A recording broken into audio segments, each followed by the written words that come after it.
জম্মু কাশ্মীরের অবস্থা ক্রমশ স্বাভাবিকের পথে। কুপওয়াড়া সীমান্ত আজ ঘুরে দেখলেন জম্মু কাশ্মীরের উপরাজ্যপাল মনোজ সিনহা। এরপর তিনি সেনা জওয়ানদের সঙ্গে মিলিত হন। পাকিস্তানের বিরুদ্ধে লড়াইতে ভারতীয় সেনাদের বীরত্ব ও পরাক্রম সারা পৃথিবী দেখেছে বলে তিনি জানান।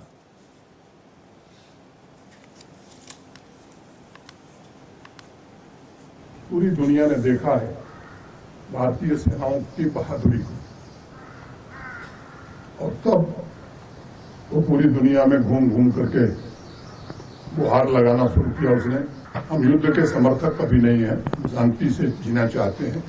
आज दुनिया की हम 5वीं बड़ी अर्थव्यवस्था है और कुछ दिनों में 4थी बड़ी अर्थव्यवस्था बनना चाहते हैं। हम एक विकसित भारत का सपना लेकर के चल रहे हैं, लेकिन पड़ोसी जो है वो केवल कर्ज के आधार पर मानवता को ही समाप्त करने पर उतारू है। मैं समझता हूं कि जो जवाब दिया गया है शायद उससे सबक मिल गई होगी। पाकिस्तान के अंदर ऐसा कुछ भी नहीं है जो भारत की सेनाओं के जद में नहीं है।